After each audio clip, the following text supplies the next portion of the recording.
Run ಯಾರು ಜಾಸ್ತಿ ಹೊಡಿಬಹುದು? RCB ಇಂದನಾ? RCB ಇಂದ.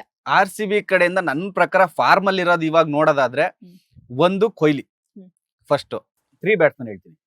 ಕೊಹ್ಲಿ ಆಯ್ತಾ, ಕೊಹ್ಲಿ ಆದ್ಮೇಲೆ ಪಡಿಕ್ಕಲ್ ಆದ್ಮೇಲೆ ನನ್ನ ಪ್ರಕಾರ ಕ್ಯಾಪ್ಟನ್ ಪಟಿದಾರ್. ಸ್ವಲ್ಪ 3 ಜನ ಆಪ್ಷನ್ ನಂದು. ನಮ್ದು ಅದೇ ಕೊಹ್ಲಿ ಒಂದು ಪಕ್ಕ, ಅದು ನಂಗೆ ಸ್ಟ್ರಾಂಗ್ ಸೆನ್ಸ್ ಹೇಳ್ತಿದೆ ಕೊಹ್ಲಿನೇ ಆಡೋದು ಅಂತ. ಬಿಟ್ರೆ ಇನ್ನೊಂದು ಪತಿದಾರ್, ಓಕೆ ಇವ್ರು ಹೇಳಿದಂಗೆ ಪತಿದಾರ್ ಅದು ಅವ್ರದ್ದು ಚಾನ್ಸಸ್ ಇದೆ. ಇನ್ನೊಂದು ಟಿಮ್ ಡೇವಿಡ್ ಇರ್ಬೋದು ಅಂತ ನನಗೆ ಅನ್ಸೋದು. ಅವ್ರಿಗೆ ಪವರ್, ಒಳ್ಳೆ ಪವರ್ ಹಿಟ್ಟರು, ಮತ್ತೆ ಅದು ಸ್ವಲ್ಪ ದೊಡ್ಡದಿದೆ ಅದು ಸ್ಟೇಡಿಯಂ. ಹಾಗಾಗಿ ಅದಕ್ಕೆ ಒಂದು ಪವರೇ ಬೇಕಾಗದು ಆ ಪಿಚ್ ಹೊಡಿಬೇಕಾದ್ರೆ. ಸೊ ಟಿಮ್ ಡೇವಿಡ್ ಹೊಡಿಯೋ ಚಾನ್ಸಸ್ ಇರುತ್ತೆ. ಹೌದು. ಓಕೆ, ನಾಳೆನ ಆಟಕ್ಕೆ ರೆಡ್ ಆರ್ಮಿ ಹೇಗೆ ರೆಡಿ ಆಗಿರ್ಬೋದು?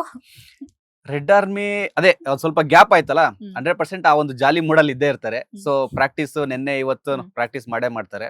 ಸೊ ಆ ಪ್ರಾಕ್ಟೀಸ್ ಅಲ್ಲಿ ನನ್ನ ಪ್ರಕಾರ RCB ನನಗೆ ಏನನ್ಸುತ್ತೆ, ಆಲ್ಮೋಸ್ಟ್ ಕಾನ್ಸಂಟ್ರೇಷನ್ ಅವರು ಬೌಲಿಂಗ್ ಅಲ್ಲೇ ಮಾಡ್ತಾರೆ. ಅದಷ್ಟು ಸ್ಪಿನ್ನರ್ಸ್ ನ ತುಂಬಿಸಿ ಇಂಪ್ಯಾಕ್ಟ್ ನ ಯಾರು ತರಬಹುದು ಅಂತೆಲ್ಲ ಅವರು ಅದೇ ಪ್ಲಾನ್ ಅಲ್ಲಿ ಇರ್ತಾರೆ. ಇನ್ನೊಂದೇನಂದ್ರೆ ಪಂತ್ ಸ್ಪಿನ್ನರ್ ಚೆನ್ನಾಗಿ ಆಡ್ತಾರೆ. ಸೊ ಪಂತ್ ಕಡೆನೂ ಸ್ವಲ್ಪ ಕಣ್ಣಿಟ್ಟಿರ್ತಾರೆ ಅಂತ ಅನ್ಕೊಂಡಿದೀನಿ. ಅದೊಂದು ಚಾನ್ಸಸ್ ಇದೆ.